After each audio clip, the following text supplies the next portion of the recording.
Joining us now is Texas Representative Pete Sessions. He's chairman of the House Rules Committee and chairman of the National Republican Congressional Committee. Big debate in Congress, the debt ceiling and whether to raise it. How do you see this all playing out?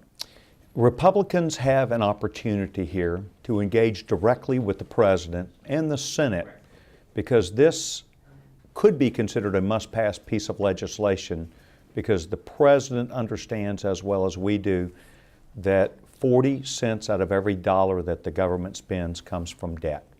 And it means it's an opportunity not only for conservatives and Republicans to get a must-pass piece of legislation, but it's an opportunity for us to engage the President on a series of ideas.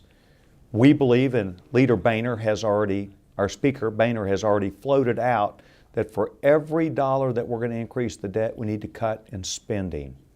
We need to look at cutting programs in Washington that are ineffective and create bad behavior. And so, if we're going to raise the debt, let's say $500 billion, we ought to cut $500 billion worth of spending. That's an opportunity for the Republican Party, and we need to make sure we become successful in that endeavor. All well and good, but do you see the Senate going along with this? What I see is that the United States Senate is going to have to engage itself on making a decision about where Reid not only is on the issue, but what he is willing to try and get behind. And this is where the President has been blocking 4 Senate Democrats by taking the lead and allowing Reid not to have to lead with an agenda. As you know, there are 23 United States senators that are Democrats that are up for election this next November. So Republicans, by having an offense that is directly related to reducing spending and debt, it will allow us to put on record these Democrat senators so that it gives us an opportunity and voters back home a chance to realistically view, what is my Democrat senator doing in Washington? Are they obstructionist? Are they for bigger spending? Or are they going to make tough decisions? And I believe it will offer every Republican candidate an opportunity to see firsthand where their elected senator is, a huge advantage at the ballot box. Any room for compromise here?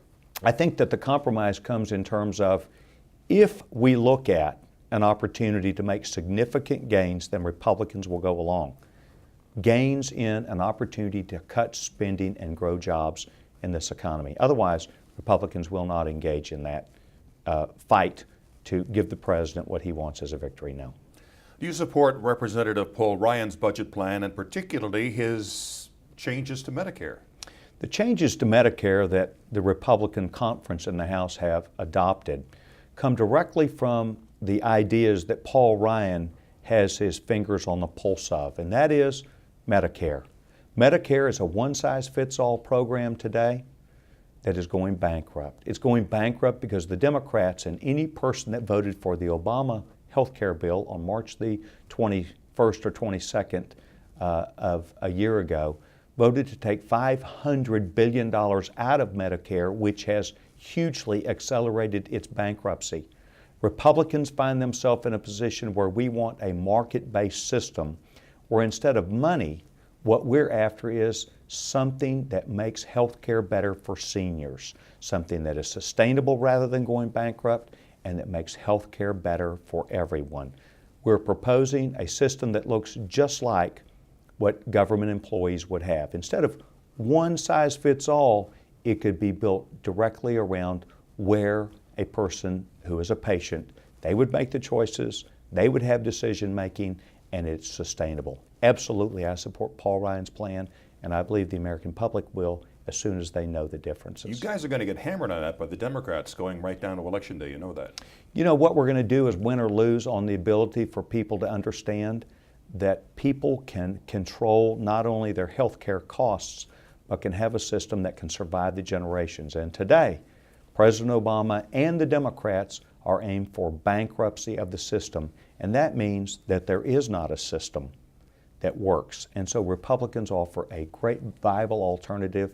It's market-based, it makes health care better, and perhaps more importantly, it's sustainable for the future. Anybody knows that Republican gains in 2012 going to start with you guys holding the House.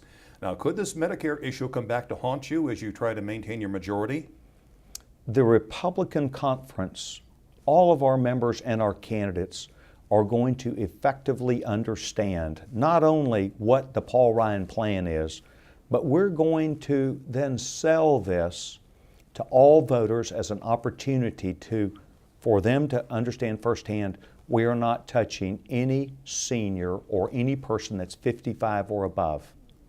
There will be no changes to the system.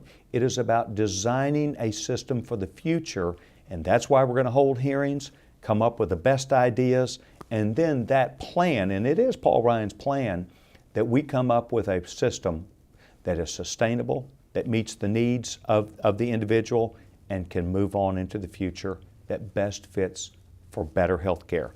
The Republican Party is not, nor have they offered any ideas that would take anybody that is 55 or above or on the system today and change any part of it. It is about the future of our country and the future of our ability to make health care better. Representative Sessions, would you say what you're saying now was not sold adequately in New York 26? What I would say to you is that there was a marketplace answer that came out directly from our conference, and within a few weeks, the election was held in New York. Directly put, we knew that when there were 3 candidates, 2 Democrats and 1 Republican, and if one Democrat who runs as a Tea Party person who had run as a Democrat numbers of cycles before, if they got 9%, it would make victory much more difficult, and in fact that happened. Looking into your crystal ball, how will Republicans fare in 2012? I think that Republicans are prepared to make sure that we go sell the problem and better answers. And we're asking the American people to look at both sides, to look at where we're headed, which is more debt, more spending, more unemployment, more government control, versus an opportunity of controlling what is happening in Washington, taking us back to spending levels of '08, making sure that we grow the free enterprise system, not government, and more importantly, to invest in this country for American jobs for the future. When people see that, I believe that we will not only hold the House majority and win the Senate, we will pick up seats in the House of Representatives all across this country from a strong message, and we're asking Americans to know the difference and then help us sell the fight. Texas Representative Pete Sessions, thank you so much, sir. You bet. Thank you for watching Newsmax TV.